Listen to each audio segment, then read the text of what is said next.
হযরত ইউসুফ আলাইহিস সালামের শাসনাধীন তুন আল জাবাল। রয়েছে ধুধু মরুভূমির অভ্যন্তরে ফেরাউনিক, রোমান ও হার্মোপোলিস সভ্যতার প্রাচীন শহর।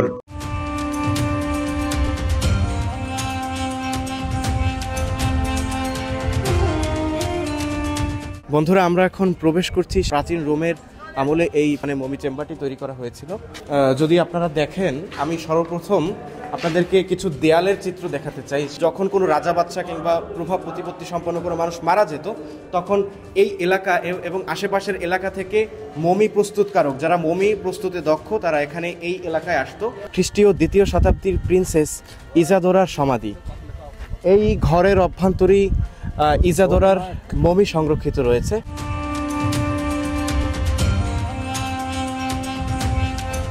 যেখানে আজও বিদ্যমান আছে হাজার হাজার বছরের প্রাচীন রোমান যুগের এক বিস্ময়কর দানবীয় পানির কূপ।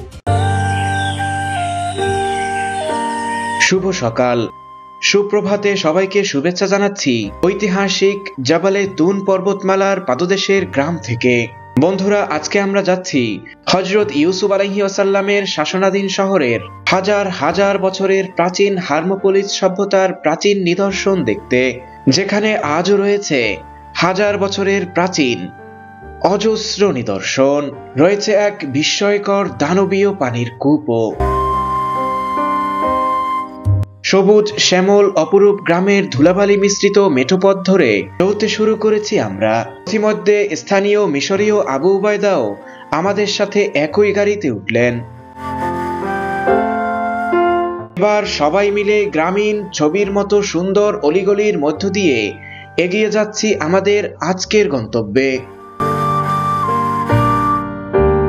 এখানকার গ্রামীণ মানুষ ও মানুষের ঘরবাড়ি ও সহজ সরল জীবনযাপন আর ছবির মতো সুন্দর গ্রামের অলিগলি প্রাণ প্রকৃতি সত্যি সত্যি আমাকে মুগ্ধ করেছে। এবার গলিপথ থেকে প্রধান সড়কে উঠেছি।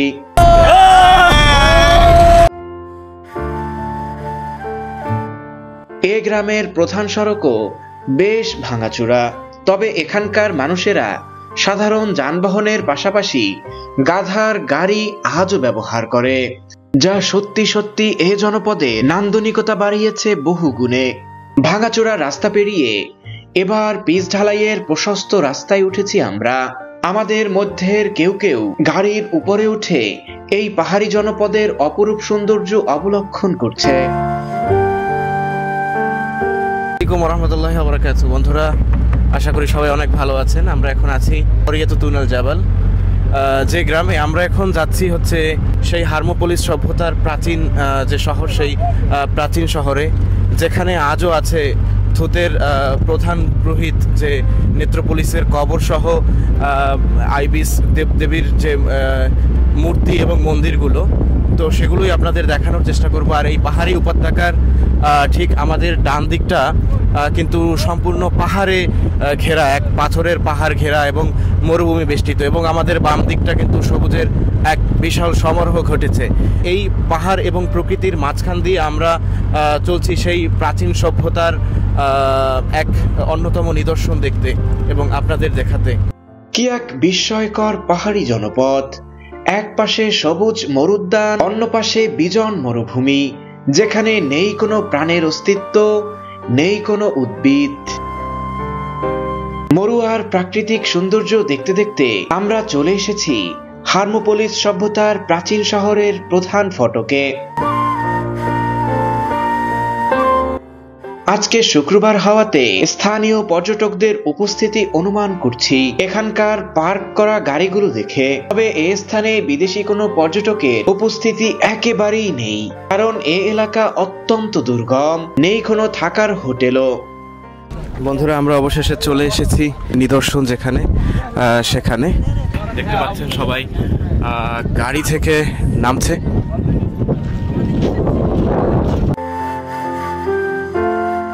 এবার আমরা চলে এসেছি এখানকার টিকিট কাউন্টারে। নিরাপত্তারক্ষীরা আমাদের যাবতীয় কাগজপত্র একে একে দেখতে থাকলো। অবশেষে সব ধরনের নিরাপত্তা তল্লাশি পেরিয়ে 100 ইজিপশিয়ান পাউন্ডের টিকিট কেটে প্রবেশ করছি আমাদের সেই কাঙ্ক্ষিত ভ্রমণ গন্তব্যে।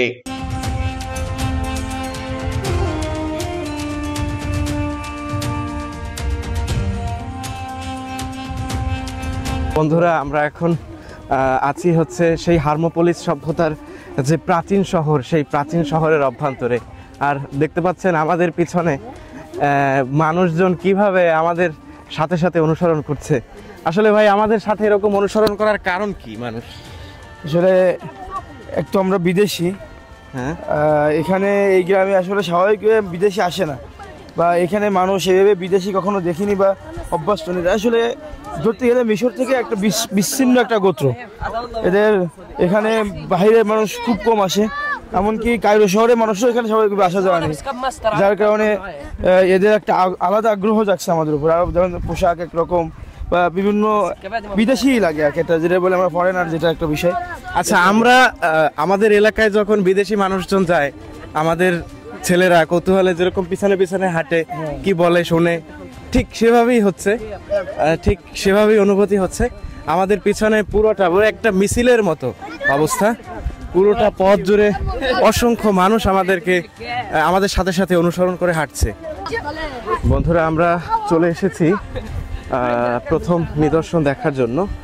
এটি হচ্ছে সেই খ্রিস্টীয় শতকের একটি মমি ঘর বা টুম, যেটি একদম মরুভূমির মাঝখানে অবস্থিত। আপনারা দেখতে পাচ্ছেন চারপাশে সবই কিন্তু মরুভূমি, আর ঠিক মরুভূমির মাঝখানেই এই ঘরটি অবস্থিত। আসসালামু আলাইকুম। স্যার, আমরা এখন প্রবেশ করব। বন্ধুরা আমাদের দেখে এখানকার স্থানীয় মানুষজন যে ভিড় করছে, তাদের সিকিউরিটি গার্ড তারা দূরে সরিয়ে দিচ্ছে। আমরা এখন প্রবেশ করব এই যে মমিঘর, প্রাচীন এই মমিঘরের অভ্যন্তরে। প্রথমেই আমরা চলে এসেছি একটি মমিঘরের সামনে। এটি পেট্রো সিরিজের সমাধি। প্রায় 300 খ্রিস্টপূর্বাব্দে লে ফেউলিমেল্ক যুগের শুরুতে সমাধিটি পেট্রো সিরিজের ছিল, যিনি দেবতা থুতের প্রধান পুরোহিত ও হার্মোপোলিস ম্যাগান্সের প্রধান দেবতা। 1920-এর দশকে গুস্তেভ লেভেরো দ্বারা খনন ও পুনরুদ্ধার করা হয়। মিশরীয় সমাধি নির্মাণের নকশা চিত্রিত করা হয়েছে। এ সমাধিস্থল বা মমিঘরের অভ্যন্তরে একটি হল এবং একটি বারান্দা রয়েছে এই মমি ঘরটিতে। বন্ধুরা আমরা এখন প্রবেশ করছি সেই প্রাচীন যুগের চেম্বারটি তৈরি করা হয়েছিল। এখানে যদি আপনারা দেখেন, আমি সর্বপ্রথম আপনাদেরকে কিছু দেয়ালের চিত্র দেখাতে চাই। সেই যুগের প্রাচীন যুগে হাইরোগ্লিফিক্স লিপিতে যে দেয়াল চিত্রের বর্ণনা এখানে তুলে ধরা হয়েছে, সেটাই আপনাদের প্রথমে তুলে ধরতে চাই। আপনারা দেখতে পাচ্ছেন যে প্রথমেই সেই প্রাচীন যুগে কিভাবে চাষাবাদ করা হতো, বিশেষ করে সেই গরু দিয়ে কিভাবে চাষাবাদ করা হতো সেই চিত্র এখানে তুলে ধরা হয়েছে। গাভী দুধ খাওয়াচ্ছে বাছুরকে, এটা দেখা যাচ্ছে দুধ দহন করছে। হ্যাঁ, এই টাইপের চিত্র এই উপরের দেয়ালটিতে তুলে ধরা হয়েছে চিত্র আকারে, এবং হাইরোগ্লিফিক্স লিপিতে অনেক কিছু লেখা রয়েছে। এর নিচের চেম্বারটা যদি আমি লক্ষ্য করি, তাহলে এখানে দেখতে পাবেন যে বিভিন্ন রকমের ফল সংগ্রহ করছে মানুষ, বিভিন্ন ফল সংগ্রহ করছে। এরপর এই ফলটা সংগ্রহ করে এখান থেকে, এটা হচ্ছে একটি জুস বানানোর মেশিন, এখানে এই ফলটি এখানে ঢালছে। ফল ঢালার পর এখান থেকে জুস এই জায়গা থেকে এই যে বের হচ্ছে দেখা যাচ্ছে, এবং এখান থেকে মানুষ পাত্রে করে জুসগুলোকে সংগ্রহ করছে। এই যে দেখতে পাচ্ছেন, এদিকে জুসগুলোকে কিন্তু পাত্রে করে মানুষ সংগ্রহ করছে। এর পরে যদি আপনাদের দেখায়, তাহলে এই পাশের যে দেয়ালটা, মানুষ সেই প্রাচীন যুগে যেভাবে বিভিন্ন রকমের তৈজসপত্র তৈরি করত, পাথর দিয়ে কিংবা কাঠ দিয়ে যে সকল তৈজসপত্রগুলো তৈরি করত, সেগুলো এখানে দেয়া আছে। বিভিন্ন কারুকাজের মাধ্যমে কামাররা বিভিন্ন কিছু তৈরি করছে। এর পরের এই পাশের দেয়ালটাতে আপনারা জানেন যে প্রাচীন যে পেপিরাসের যে কাগজ এবং কাগজের পেপারের যে আবিষ্কার, সেটা কিন্তু মিশর থেকেই হয়েছে। প্রাচীন যুগে তারা পেপিরাসের কাগজ ব্যবহার করে কিভাবে লেখালেখি করতো কিংবা লেখা সংগ্রহ করতে, সেটা এখানে দেখানো হচ্ছে। এই যে দেখা যাচ্ছেন বিভিন্ন রকমের পেপিরাসের কাগজের বিভিন্ন প্রসেস হচ্ছে। পেপিরাসের এই যে কাগজ হাতে নিয়ে দাঁড়িয়ে আছে, এবং পেপিরাসের কাগজের বিভিন্ন প্রসেস এখানে লক্ষ্য করা যাচ্ছে। এরপরে আপনাদের যদি এপাশের ওয়ালটি দেখাই, তাহলে আপনারা দেখবেন যে এপাশের ওয়ালটিতে স্থাপত্য এবং স্থাপত্য রীতির যে সকল কারুকাজগুলো আছে, সেগুলো সুন্দরভাবে তুলে ধরা হয়েছে। এপাশের নিচের চেম্বারটিতে দেখা যাচ্ছে সেই আগের মতোই কিভাবে চাষাবাস করা হচ্ছে সেটা, এবং উপরের যে চেম্বার সেটা দেখা যাচ্ছে হচ্ছে কিভাবে বিভিন্ন রকমের কাপড় চোপড় কিভাবে সংগ্রহ করছে সেটা, মানে কাপড় চোপড় কিভাবে ধৌত করছে সেটা, এবং একদম উপরে দেখা যাচ্ছে যে কিভাবে খাদ্যশস্য, গম ইত্যাদি সংগ্রহ করছে। আমরা যদি আপনাদের নিয়ে ভেতরে প্রবেশ করি তাহলে প্রথমেই দেখা যাচ্ছে এটা একটি বেসমেন্টের মতো। এখানে ভেতরে মূলত মমি সংগ্রহ করা হতো। এখান থেকে 40 ফুট মাটির নিচে এখান থেকে মমি উদ্ধার করা হয়েছে, এবং এখানে যদি আপনাদের দেখাই তাহলে দেখবেন যে মমি প্রসেসের বিভিন্ন রকমের কার্যকলাপ, সেই যুগে কিভাবে মমি প্রসেস করা হতো সেটা এখানে দেখা যাচ্ছে। এই যে দেখা যাচ্ছে একটা গাড়িতে করে প্রথমে লাশটিকে নেওয়া হতো, এরপরে সামনের দিকে দেখা যাচ্ছে যে রশি দিয়ে মানুষ টানছে এটা, এরপরে এখানে এক পর্যায়ে মমিটাকে নিয়ে তারা এরকমভাবে একটা জায়গার ভিতরে রেখে আসতো, এটা দেখা যাচ্ছে। আরেকটি বিষয় হচ্ছে এইটার সাথে সাথে এখানকার গাইডরা যেটা বললো সেটা হচ্ছে যে এই মমিগুলো যখন কোনো রাজা বাচ্চা কিংবা প্রভাব প্রতিপত্তি সম্পন্ন কোনো মানুষ মারা যেত, তখন এই এলাকা এবং আশেপাশের এলাকা থেকে মমি প্রস্তুতকারক, যারা মমি প্রস্তুতে দক্ষ, তারা এখানে এই এলাকায় আসতো, এবং এই এলাকায় আসার পরে তাদের সমন্বয়ে একটা কমিটি বা একটা কিছু গঠন করে, একটা দল গঠন করে, তারা দক্ষ যে কারিগর তাদের দ্বারাই মমিগুলো সংগ্রহ করতো, এবং ফাইনালি আপনারা দেখতে পাচ্ছেন যে মমি বক্সের ভিতরে ভরে এই গর্তের ভিতরে রাখা হচ্ছে। এদিকে রয়েছে তাদের দেবদেবীর বিভিন্ন রকমের চিত্র এখানে চিত্রিত করা রয়েছে, এবং ঠিক এই পাশে একইভাবে তারা যে সেই প্রাচীন যুগে যে সপ্তাহ কিংবা মাস গণনা, বছর গণনা শুরু হয়েছিল সেটা স্পষ্টভাবে বোঝা যাচ্ছে। এখান থেকে তারা এই যে ঘরটি দেখা যাচ্ছে, এই যে বানরমুখ ঘরটি, এটা দ্বারা তারা সপ্তাহ হিসাবে নির্ণয় করেছিল। সপ্তাহ হিসাবে তারা এরকম চিহ্ন ব্যবহার করতো যে সপ্তাহে 7 দিন হবে, এই যে বিষয়টা, এটা কিন্তু তাদের যুগেও ছিল। এবং এখানে মাসের যে ঘর, এখানে 12টি ঘর করে রাখা হয়েছে, এবং স্থানীয় গাইড বলল এটা দ্বারা মাস তারা নির্দেশ করত।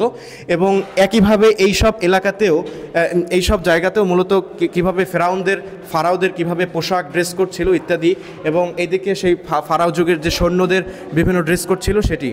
পরিশেষে আপনাদের দেখাতে চাই এটি হচ্ছে সেই বেসমেন্ট, যেই বেসমেন্টের অভ্যন্তরে প্রায় 40 ফুট অভ্যন্তরে এখান থেকে মমি সংগ্রহ করা। হাজার হাজার বছরের প্রাচীন স্থাপনাটি মিশরীয় এবং গ্রিক সংস্কৃতির শিকড়ের সংমিশ্রণের জন্য বিখ্যাত, এবং একাধারে গ্রিক রিসেল দ্বারা প্রভাবিত।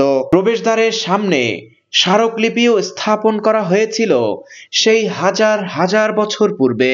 হলের মধ্যকার শিলালিপিগুলো দৈনন্দিন জীবনের দৃশ্যগুলি মূর্তির শৈলীতে গ্রিক প্রভাব লক্ষণীয়। সমাধীয় স্থলের অভ্যন্তরের ধর্মীয় দৃশ্যগুলো ফার্সনিক অলঙ্করণের ঐতিহাসিক ভিত্তির উপর তৈরি করা হয়েছিল।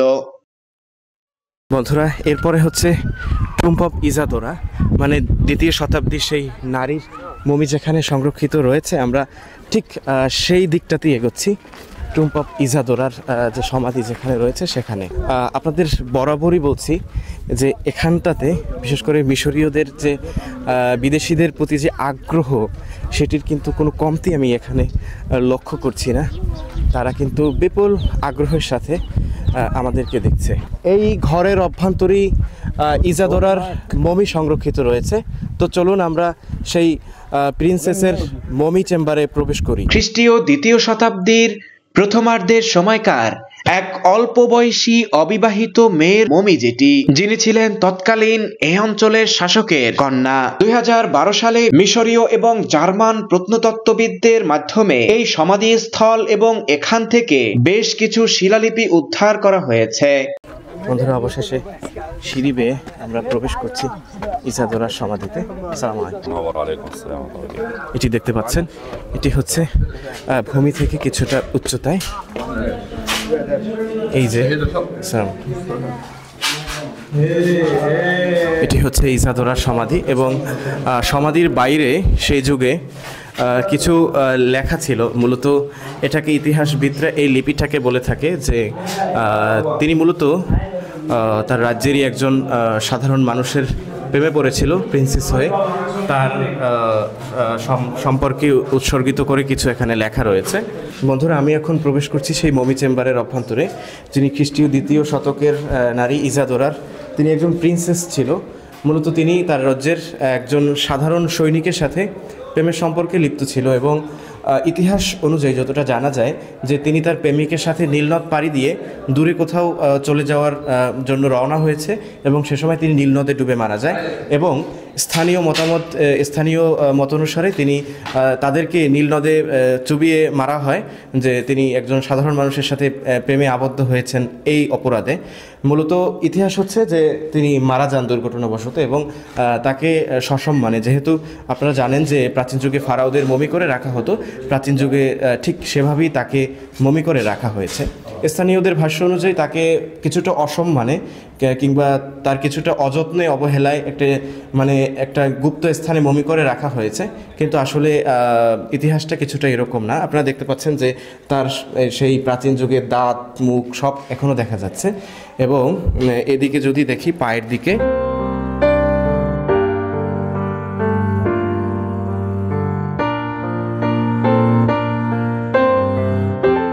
বন্ধুরা, এরপর যদি আমরা পায়ের দিকে লক্ষ্য করি তাহলে দেখতে পাবো যে তার পায়ের আঙুর এবং তাকে যে কাপড়ে করে মমি করে রাখা হয়েছিল সেই কাপড় রয়েছে এবং সাথে সাথে তার এখানে বিভিন্ন দেহের ধ্বংসাবশেষ মানে যেগুলো ভেঙে গেছে, নষ্ট হয়ে গেছে, সেগুলো একটা পলিথিনে ভরে তাকে এই গ্লাসের বক্সে রাখা হয়েছে এবং এখানে দেখতে পাচ্ছেন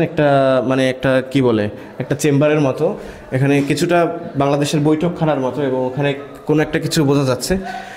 তো চলুন আপনাদের ঘুরে ঘুরে দেখালাম ইসাদোরার মমি। আমরা এখান থেকে বেরিয়ে যাচ্ছি। বন্ধুরা, এখন আমরা যাচ্ছি প্রাচীন ঐতিহাসিক আল মুনিম শহরের দিকে, যেখানে গ্রিক রোমান সভ্যতার কবরস্থান অবস্থিত রয়েছে, এক ধ্বংসপ্রাপ্ত মন্দির এবং রোমান যুগের এই অঞ্চলের পানি সংগ্রহের জন্য ভূগর্ভস্থ 150 মিটারের দানবীয় এক পানির কূপ।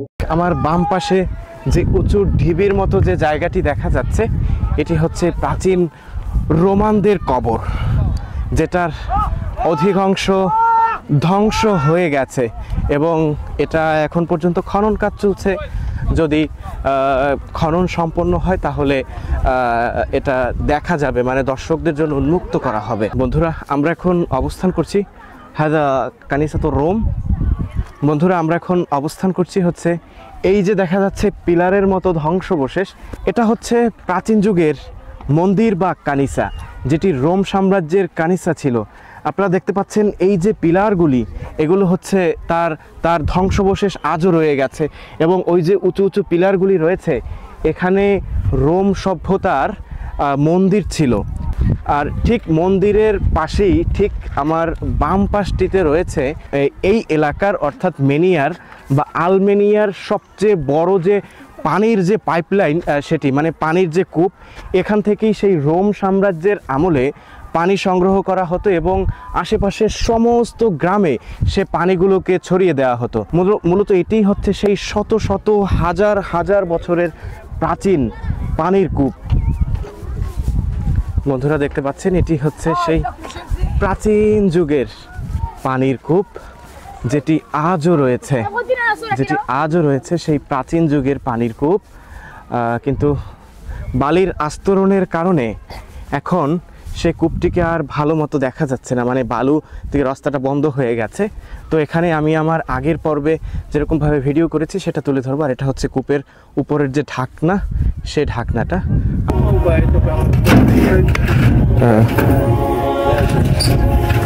এই কূপটি সচরাচর খোলা হয় না, খুললে বালু ঢুকে যায় ভিতরে, যা পরিষ্কার করতে অনেক সময় লাগে, কিন্তু আমাদের দিকে খুলে দিচ্ছে। দেখি ভিতরে কি আছে।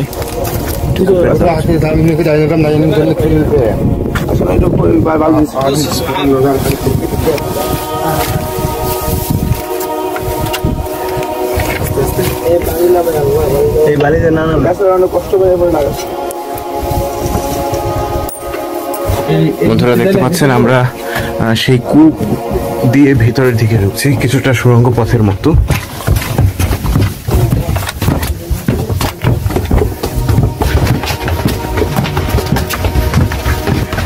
কূপের পাশে পাশে একটি জিনিস লক্ষণীয়, সেটি হচ্ছে সে যুগে ল্যাম্প বা কোনো রকমের মশাল জ্বালানোর জন্য যে জায়গা, সেটি কিন্তু রাখা ছিল সেই যুগে। আমরা অনেক নিচে যাচ্ছি। আমরা গভীর থেকে গভীরে যাচ্ছি। আপনারা হয়তো খেয়াল করলে বুঝতে পারছেন। ভিডিওটি কিন্তু কোনো রকমের কাট না করি আমরা ভেতরে প্রবেশ করছি।